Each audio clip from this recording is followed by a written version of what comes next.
Hello, welcome to my studio. Today we're talking about one of my all-time favorite things to paint, and that is memes.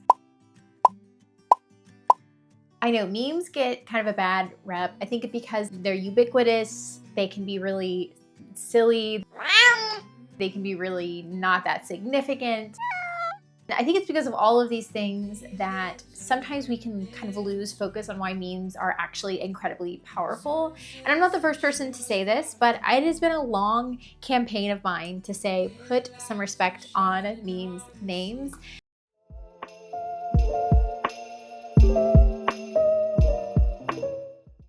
To give you a little bit of backstory of when I started painting memes, we have to go all the way back to the very beginning of the pandemic.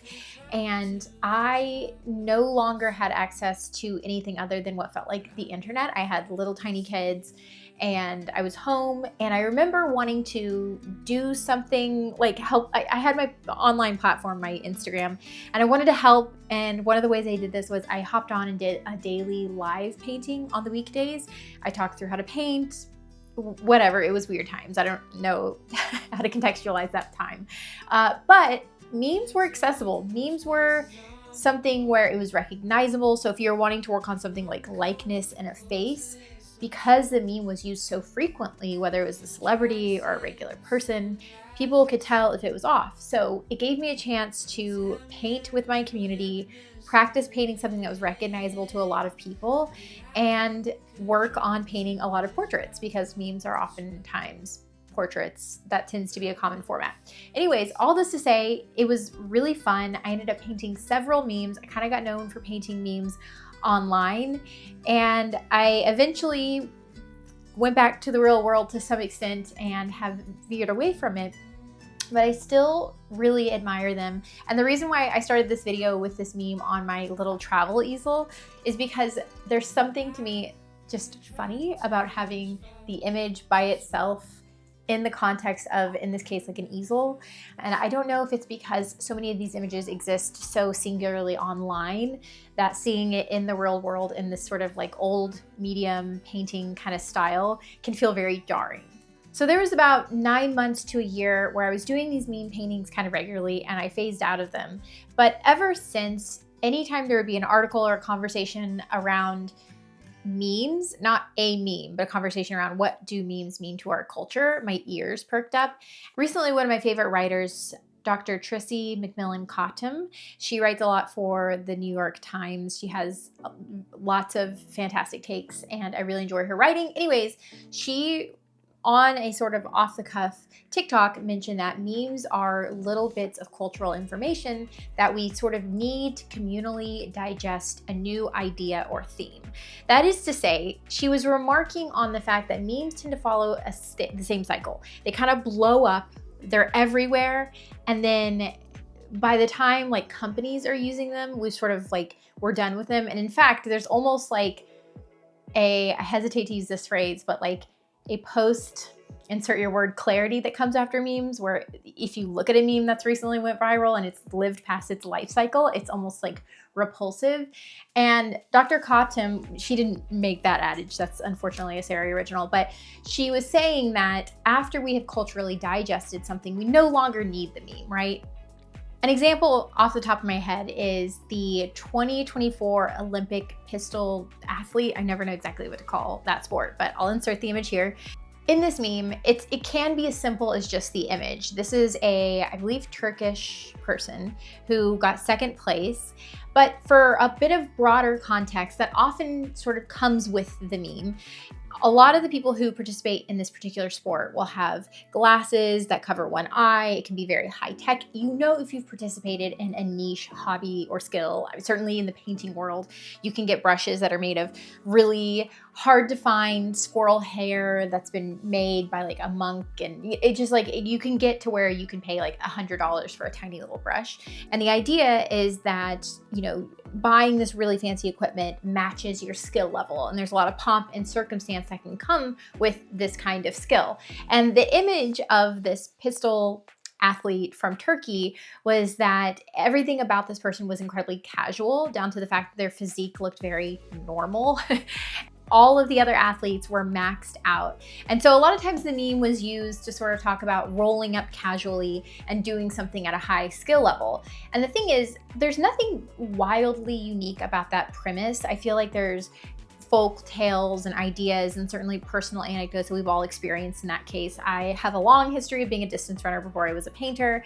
And of course there was this hilarious trope of the person who would come decked out in all the fanciest running gear and then would run the slowest miles. Not knocking it, but I'm just saying that that paradigm exists. However, when a meme comes into fashion, people, regardless of their background and who they are, can find a situation within their niche or interest or field or maybe culture and politics at large where someone has over executed in all of the equipment that comes with it and then paradoxically compared to someone who sort of seemingly rolls out of bed and displays as much if not more skill than everyone else. And the thing is that burns through the culture. Everyone makes the joke. They process that paradigm, something that maybe was under the radar of what we are consciously digesting when we digest politics and culture and shows and niches and all of those various things. And then we've processed it. And then of course there's that period after where if you try to make that meme, it just kind of like cringe. We've already done that. We've already processed it. And I think that's really interesting because in a lot of ways our culture has really splintered. And I think memes are one of the ways where we pull it all back and have these sort of momentary flash in the pan touchstone moments. The other aspect of give meme their respect, I mean respect in the sense of the same way you have a healthy respect for nature. That is to say that you prepare for it, you're careful and cautious of wildlife. You don't just like run in the middle of nature and just like hope that you'll live.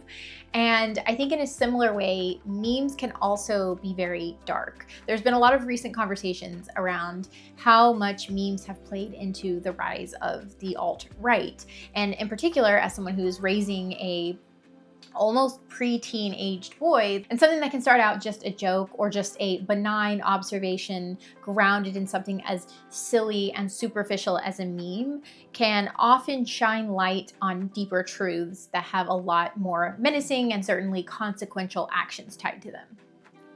And what I mean by that is that if you were to look into the rise of the alt-right, you aren't too many sentences in of explaining our current predicament before you get to something like a 4chan or a Peppy the Frog type meme. And the reason is because a lot of those things are completely relevant. In fact, as I speak and film this right now, the Department of Government Efficiency, which is a bogus made-up department run by Elon Musk, an acronym that spells Doge, which is a notorious ever-present meme online, because memes can exist, of course, as fixed images, but they can also exist as just concepts and ideas and acronyms. Anyways, as we're currently having this conversation, the fact that these just a joke, it's not that serious moments are able to affect something as important and consequential as the government shows that they really do have power and need to be respected. And what does that respect look like? I'm certainly a lowly painter, not going to be able to tell you what each individual meme should mean and how we should digest it, but rather to say that we reclaim some of our power when we don't just call them just memes. Which brings me to kind of my final point, something that sort of happened to me in a very unintentional kind of meta sense when I sat down and spent hours and hours plus years of skill creating these paintings, which of course started out with a silly thought of like, sometimes I pinch myself that I have the skill to be able to paint something really well. It feels silly. I didn't think I would be an artist. I didn't think I'd go to college. And so there is this part of me that's just like, what if I painted something kind of silly and stupid? And I would be lying if I didn't say that that was a kernel of what was happening when I started painting the meme paintings.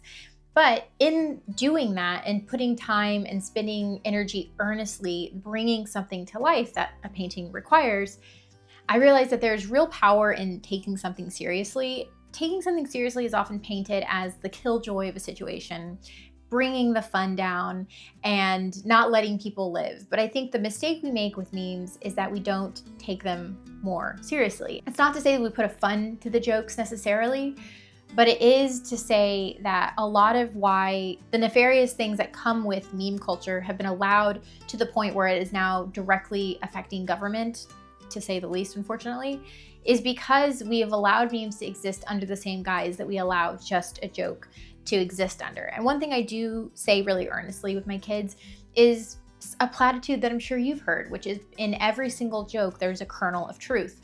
And it's important that in memes that we don't just write it off just because a teenager in their bedroom potentially made the meme.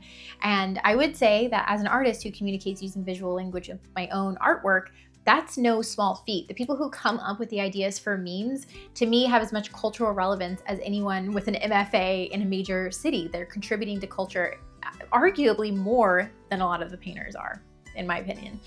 But all this to say, I don't have a clear directive. I didn't come make this video to sort of badger or hit a point home, other than to say that in the action of spending so much energy thoughtfully painting these memes, it's really shed a light on a chapter in our history, depending on how long these memes permeate. That is, if they're important, pay attention to them. What do they mean?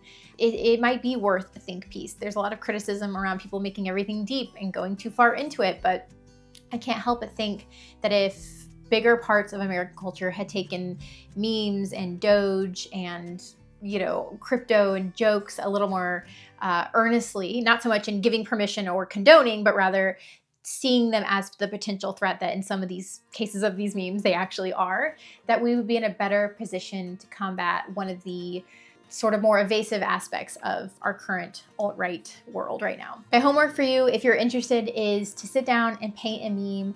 And if you can go to knowyourmeme.com, if your meme has its own page on there, which is a place that I have regularly cited, do some research on your meme. And then whenever you see it go viral or get used again, you know, think of it like a longer conversation in the same way that art and painting has tropes that emerge and reemerge over time. The Portrait of Venus, for example, is something that sort of comes up every couple of generations within the context of painting. And in the same way, memes sort of die off and come back over and over. And so I think it's important that we don't just allow ourselves to be passive consumers of memes, but rather, again, healthy respect, take them seriously. If you liked today's video, make sure to hit the bell and subscribe. I'd love to hear your thoughts on it. I'm curious what other people think. Memes, just like art, are typically group projects, and so I'm always curious what other people think online. And definitely go check out the work of Dr. Tracy McMillan Cotton. She is a fantastic writer, and if you have a New York Times subscription, I definitely recommend checking out more of her work. And I should mention before I go that this meme was a part of my Memebership Monday, which is a first Monday of the month tradition within my online art school where I hop on a live, I paint a meme, I answer questions, and continue that spirit of those meme paintings through my online learning community. That's why art school is an online learning platform, not just a community, where you can have access to 16 and counting videos of how to paint, from foundations to color theories to portrait. If this sounds interesting to you, feel free to check out the 7-day bootcamp where you can see if e-learning is the right fit for you. Thanks again for watching, and I'll talk to you guys next week.